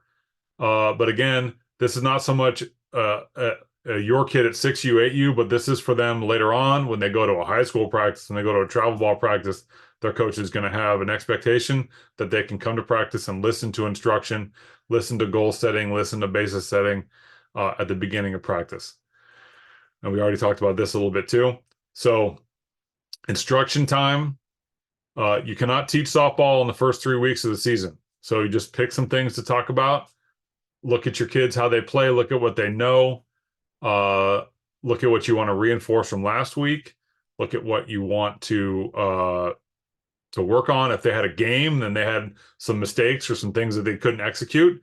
Work that into your next practice. We don't want to remind them that they failed at the game, but just organically work it in. We want to make sure that we're always instructing. The worst thing we can do at this age group is to allow a kid to fail repeatedly because we don't want to instruct them. Failing is okay. The only way they can grow is by failing. But once the kid has failed in executing a skill, that tells us as coaches that they need more instruction on how to do that skill correctly. We don't want to call them out, oh, you sucked at doing the ground ball, or you didn't catch that ball. Go to the side, I'll show you how to do it. But maybe at the next station, you work with your other assistant coach, like, hey, Susie needs to get her glove down. She's having problems with that, or she's got alligator arms. We want to make sure that we're always making sure that they do things correctly. Having a kid do a skill over and over the wrong way is the best way to have them be frustrated and sad and not have a fun time. And then DYSA is going to give you some information about upcoming training from the Positive Coaching Alliance on how we give feedback. Yeah. And how often we're giving something to work on. Right. So and that's a great segue. I don't know, we can't do our hands up here, but one of the things that won't die in coaching is the compliment sandwich. So that's something that we don't like at DYSA. The compliment sandwich is saying some inane compliment and then crapping on your player for the mistake they made and then giving an inane compliment afterwards. Nobody is fooled by this tactic. We want to make sure that that our feedback it's not always going to be positive if a player makes a mistake doing a skill, but it always should be positive and constructive. And hiding a crappy comment in between two compliments doesn't hide it. It's still there. So we want to make sure that we always keep it positive and keep things moving forward. And kids know when they make a mistake. They don't need you to tell them. What they need from you is a solution and help to not do it again and how to get better. So that's what we want to do. So our reps. So reps are key. We just need to make sure that our reps are fun and time sensitive. Okay. And that, we're not making reps some crappy, just breaking big rocks into small rocks. Everybody's in a line waiting for a ground ball. You can take stations of instruction and turn that into stations of reps, small groups, different games, different progressions. And then also make sure, like we talked about before, your stations can be, in your reps, can be broken up by skill level with your assistant coaches and be different grades of skill. You should not be teaching your kid that can already do a skill the same way as a kid that is still learning it. So it is okay to custom tailor and to, we're not going to call it out and say like, oh, this is the A team and this is the D team.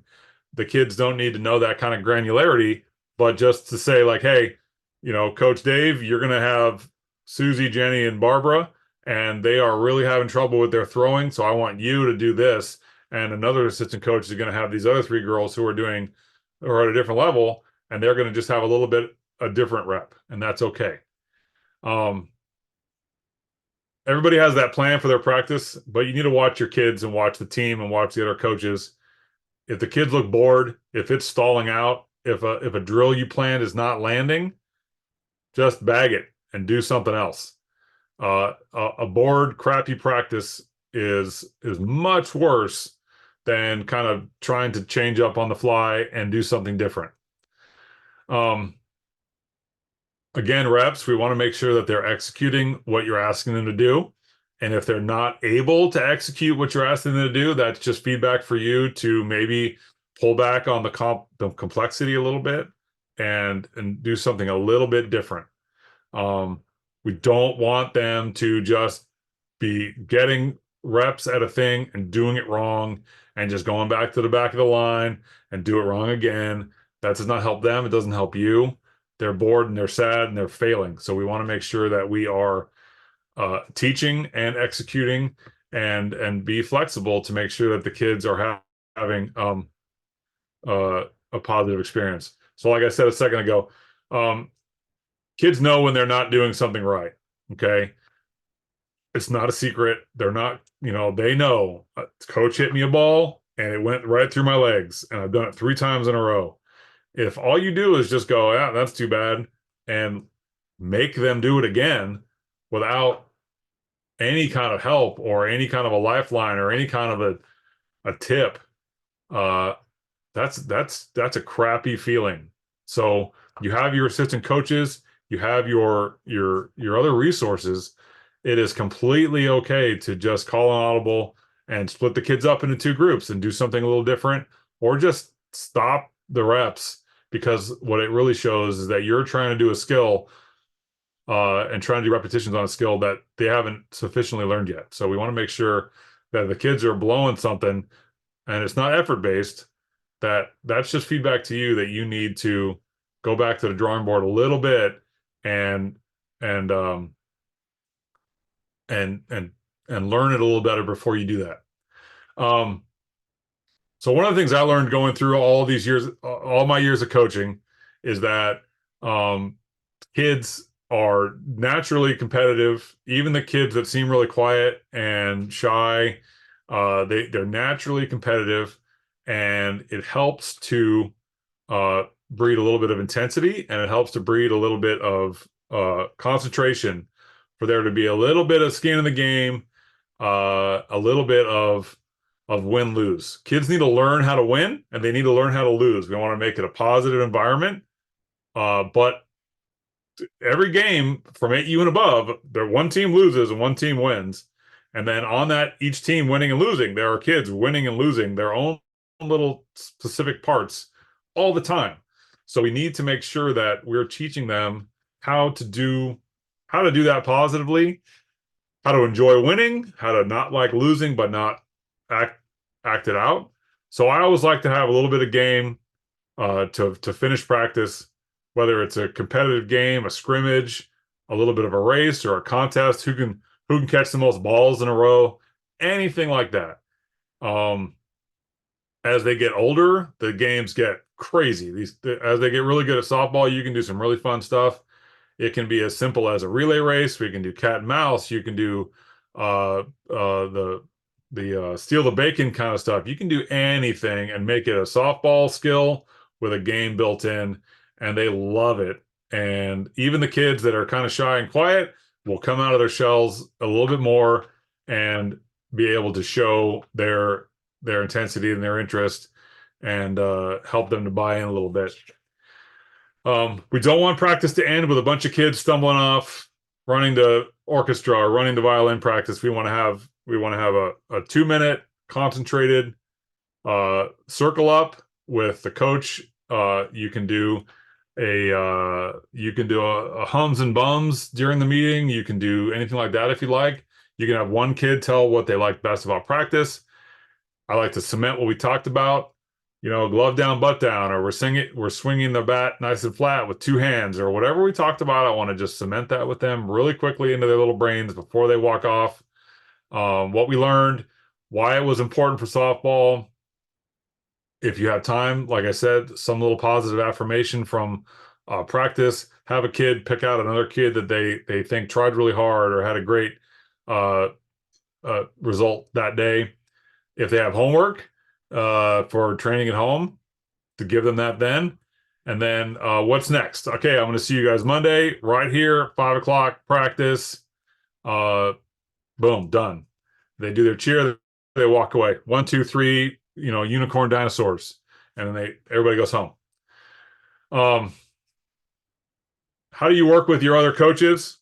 It's important to plan your practices a little bit ahead of time with your coaches. This does not have to be a 2-hour-long meeting. I like to send my coaches my practice plan a day or two before, so they kind of see what's what. I want to get a little feedback from them on what they thought worked well, what they thought didn't work at our last practice. And I want to have, at the end of the practice, I want to have a little bit of after action chat from their stations, from their reps, from what they watched, who did what, which kid needs more work on a certain thing, all those things. Catch them after practice, 2-minute basis setting for the next practice to catch those things, because otherwise they tend to just go out of our brains after a few days. And we want to make sure we engage with those assistant coaches. They are your lifeline as manager. Make sure they feel positively utilized and respected and listened to, and so that they feel respected. And because we want them to work hard for us, and so we need to give them a little bit of our time to make sure that we're hearing them as well. This is a fantastic resource for all of us that have coaches. This website, if you Google the word softball, which is this weird spelling, the guy that's on the picture there is or was Tracy. Is he still there? Yeah, he's the head coach at American River Right, College, I okay. believe, or assistant. And it's softball body of knowledge Correct. is the BOC there. Yep. And so on his, I didn't copy in any of the damn things this year, but he has practice plans in a progression format for 6U, 8U, 10U, and up. He has drills with video and diagrams of how to teach specific, succinct skills. He has lots of stuff on there. You can log in. The password is right there. If you Google that, you click softball. It's got a user login. That's the password. USA Ball 2024. It's fantastic. Lots of stuff in there. You don't have to follow his progressions. I would grab a drill off one and a game off the other, and do that. Google and YouTube. Be careful. There is no test to become a YouTube softball guru. So you need to just use your best judgment. Whether stuff you see on there is helpful, it can be really helpful. It can also be really bad. So just make sure you're putting your, your skeptic goggles on to look at that stuff. The DYSA board is a great resource. Almost, I think everybody on the board has coached in one way or another in the last with their daughters. And like Tracy said, she's the current JV coach. The current varsity coach was a DYSA coach for a long time. There's lots of resources there. There's no stupid questions. Something that you think is really complex is not, and sometimes what you think is really complex is. But we'll help you solve any of those problems. Other coaches. So one of the best things you can do as a coach is to have a good relationship and talking to the other coaches in your division. Like, hey, my girls will not put their fingers up when they catch the ball. How'd you get yours to do that? Once you start having games, you're going to see some coach that's got their kids just doing something great. Ask him. Ask him or her, what did you do to teach them to run the bases right? And he'll say, oh, I got this dumb game where they kick a bucket when they run past first base, and then they ring a bell at second base. They love it, or whatever it is. The kids will tell you what they want a lot too. And there's nothing wrong with asking the girls, what do you want to work on this week? And they'll say, we want to hit, or we want to do sliding, or whatever it is. That's totally cool. That's a great way to get buy-in, and get them to be engaged. You can cut and paste and chop and choose and use any or all of the stuff you find. There's no wrong answers as long as the kids are having fun. There is not a formula for this, so don't feel like there is. Last few slides. We're getting towards the end of this. It might sound silly, but a lot of people don't ever sit down with maybe your assistant coaches and say, what are our goals for the year? And you might not do this at your first practice or your first time you meet, but maybe after a couple weeks, and just say, what are our goals for the year? What do we want to do? And you're not allowed to say win games. Have fun should be an obvious one. So you're not allowed to say have fun. But what are our goals? And you can break that down to at a kid by kid basis. Like, I want this kid to hit a ball pitched by another player this year. That is my only goal for that kid. I want this kid to pitch a strike. I want this kid to do X, Y, Z. If for a team, you want the team to do a third base to first base force out, set some goals, because that will really help you to be more specific and more purposeful with your planning. To say, I know that Emma is so scared to stay in the batter's box, and we are going to fix that. And by the third game of the year, we're going to stay in that batter's box. So that will really help you to zero in your coaching, to say, like, hey, I have a specific goal with this kid or with these 3 kids, and I want to solve that problem. And you're not allowed to say winning. Winning is not a goal, okay? Winning is the result sometimes of doing everything else well. And sometimes you do everything else well and you'll still lose. So if winning is your goal, you're going to have a really cruddy season. So we want to make sure that winning is not our goal. Winning is a result. Winning is a bonus of an awesome practice or an awesome team or an awesome season. So work with your other coaches and craft your practices and game plans and coaching with these goals in mind. And it really makes things easier, because it gives you something to work on. That's not just this global list of 300 softball things that the kids need to get better at. Like, I want this girl to throw a ball on the fly from the outfield to the pitcher. Like, that's my goal. How do I do that? Okay, we got to work on long toss. We got to work on our legs. It really helps to craft your practices if you have some goals for the kids in mind, so that they can have some success. So we got a few minutes left. Game management. So we have a lot of 6U players, managers in the room. That's awesome. One of the main things that you can do for your dugout management is that your as far as the kids are concerned, your lineup and your roster and your plan is set in stone when you get to that game, and there's no amount of crying or whining or anything else that's going to change it, because otherwise you are in for a whole year of trouble. We want to make sure that your game and your plan is set and it's steady and it's predictable, and the kids know that you have a roster and you have a plan and you have their movements throughout the innings already decided, and it's not chaotic and it is not up for debate every time based on one kid crying or whatever else. If a kid doesn't want to play a position, they're more than welcome to just stay in the dugout and cheer. We're not going to have a debate. We're not going to have any kind of, none of that. We don't want to do that because it's not fair to the other kids to let some kid cry and complain and change where they play. We want to make sure that we have a nice, calm, fun atmosphere where everybody's just playing where they're going to play, and that's all there is to it.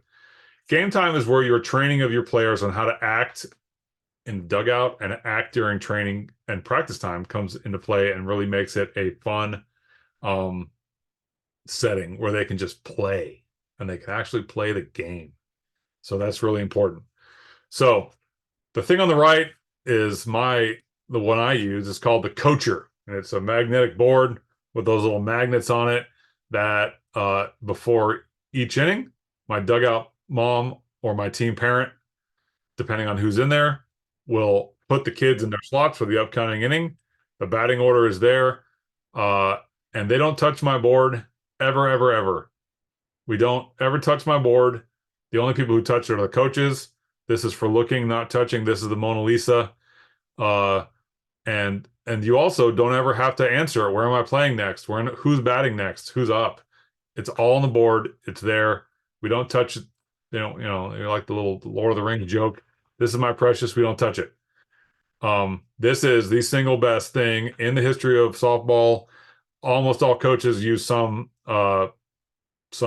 format of this, whether it's a clipboard with a printout that they put up every inning or whatever it may be. This helps the kids to self-manage their emotions, to help them understand where they're going next. It's a great tool, and it's on Amazon. There's a bunch of them. A clipboard with printouts is totally cool too. Playing time and roster management. So for 6U, playing time is not a problem. They're all going to play all the time. That's super fun and easy. For 8U and up, you're going to have kids that are going to play more than others. We want to just be clear with our players and our parents upfront and honest on how you're going to manage your team. We have several different sections of our season in our 8 and up divisions. The regular season does not matter for wins and losses.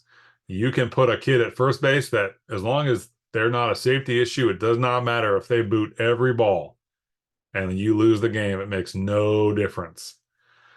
You will then have a few games at the end of the season where we do what's called seeding, where you will be playing for wins and losses to tell you kind of first to sixth how you will seed in the tournament.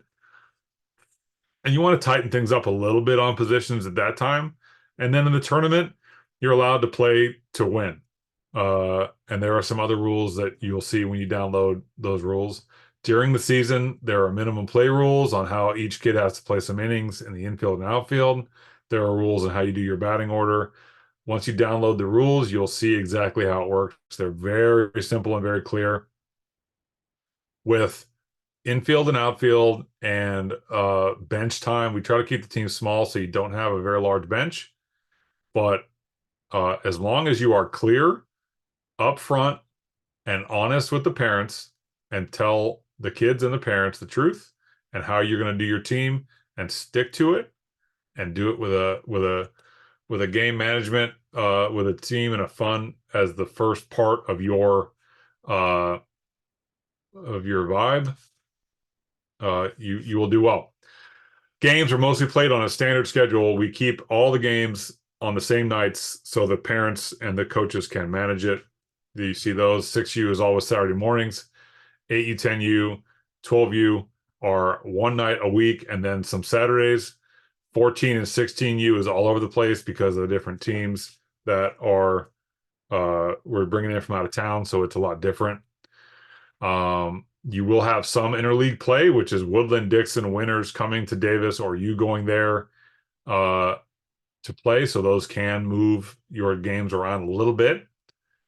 If you have a game that gets rained out or rescheduled, the easiest thing to do is to use one of your upcoming practices to play that game, either as a scrimmage. If it's a regular season game, it doesn't matter. We'll still try to get you an umpire, but just get the game in. A parent can umpire if need be.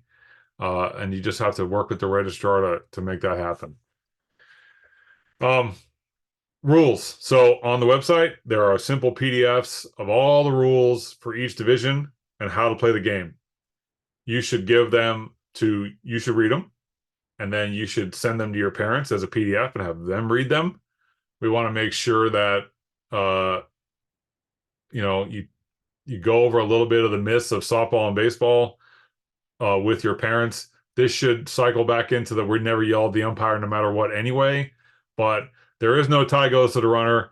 There is no baseline to run out of. Kids can and will collide with fielders, and it's not always illegal. The hand is part of the bat sometimes, and sometimes it's not. There are a lot of them. So we want to make sure we read our rules. If you want a paper rule book for USA softball, we can get you one. It is pretty thick, and it can be quite a read. I don't want to go through this because we're already 2 hours in. The difference between 8U and 10U, but it's a whole different vibe for 8U and 10U. Tracy's going to go through a lot of this at her at practice at the training on Saturday. If you have questions about how 6U, 8U, and 10U are going to be played, just ask. All the rules are in the rules, but they can be kind of hard sometimes to understand how that really works with kids in the wild. So if you have questions, reach out to me, reach out to Tracy. Any of the other board members can get you going. We'll get your questions answered. We want to make sure you're all on the same page. But just download the rules. Interleague play for 8U and up. If a team comes to Davis, we play. If a team comes to Davis, we play Davis rules. And if we go to Woodland, Dixon, or Winners, they do have some small changes that we don't do, and you have to pay attention to that as well.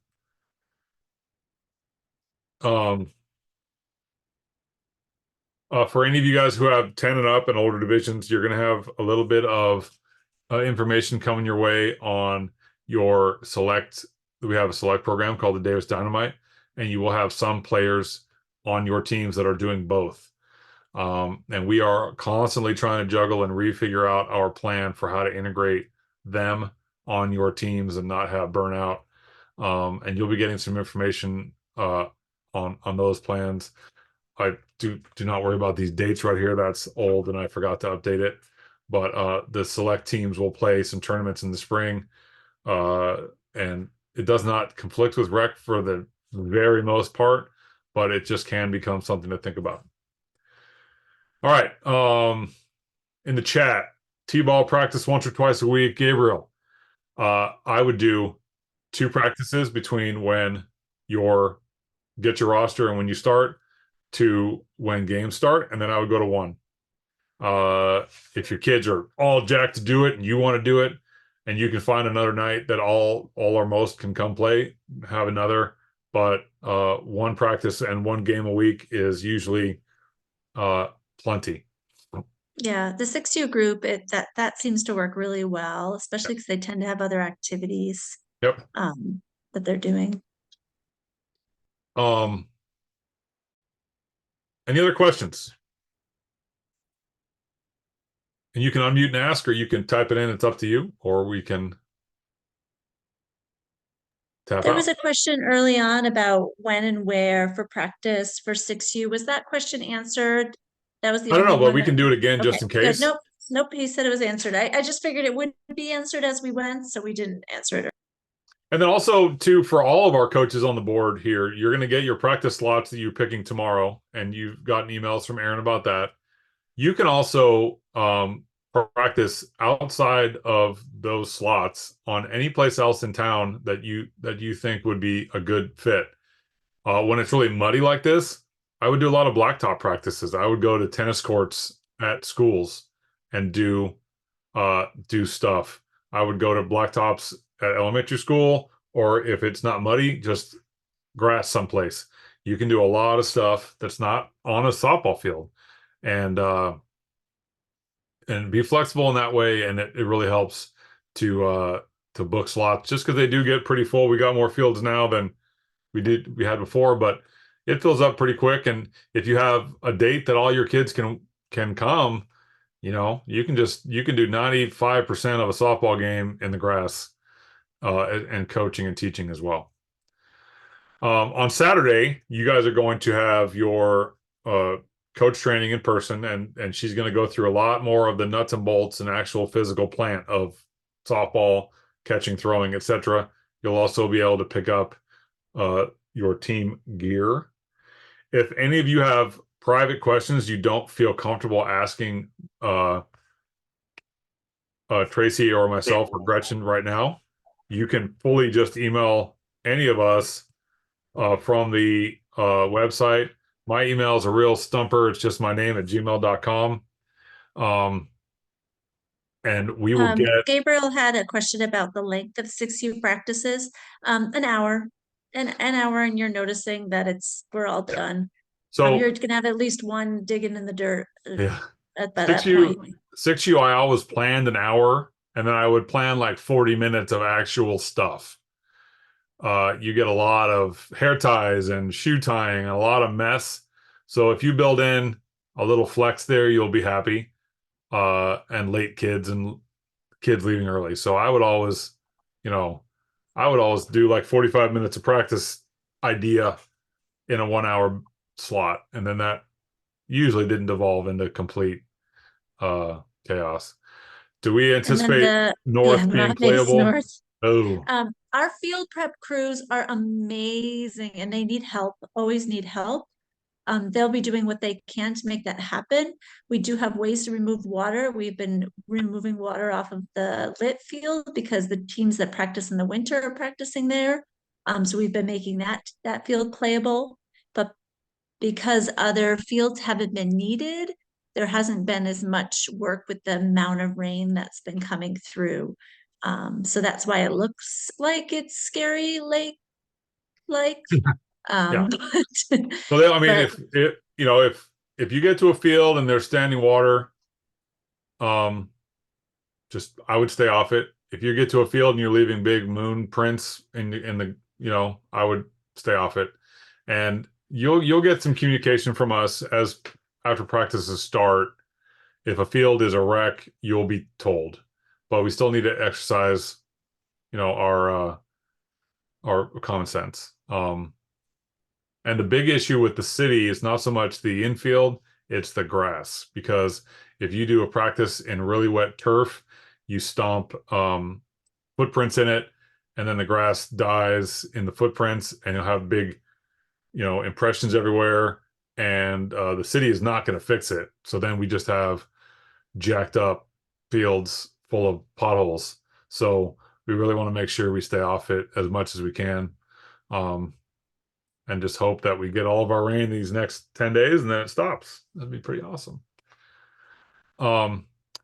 So your first practice, you'll get your roster already. You already had your roster. So you could have your, as soon as your background checks are done with your coaches, you can have your team meeting and pick the name and, whatever, and work with your parents for all the volunteer positions and do some of that. You can have practice. There's a date. You cannot have practice until, I was looking to see if Aaron was in here. I think February 19th is first practice day, and no right. sooner than that. Right. But you can definitely have your team meeting and get some of that planning started for some of those nuts and bolts things. The only real thing that we ask of each team is that you're going to make a team banner, and this is something that you'll get an email about, but there's no reason I can't warn you now. You're going to make a team banner. Your team parent should do this. You shouldn't do anything to do with it, but you need to have your team name picked to have a banner, and then you'll get your sponsor logo from the league to integrate into your team banner, and then the kids will walk through at opening day carrying the banner. It's adorable, and you hang that at each game. So you can do some of those things between now and the 19th, but yeah. So It's you'll be plenty. February 18th. You can 18th. have practice starting the 18th. Right. So and I would fully recommend any manager, coach, parent that you think is going to be active on your team, bring them to the training on Saturday.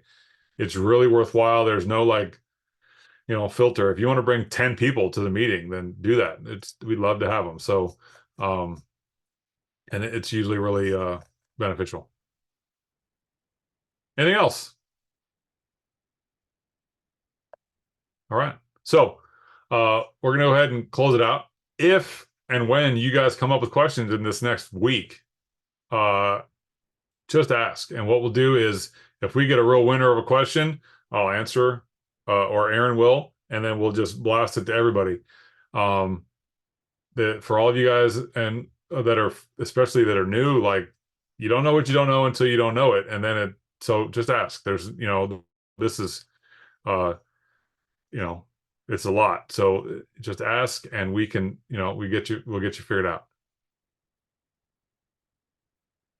All right. Well, I think 2 hours for a Zoom meeting is 90 minutes too much. So we'll go ahead and close this out. If you guys, like I said, any questions, just anytime, shoot us an email. Thank you all for coming.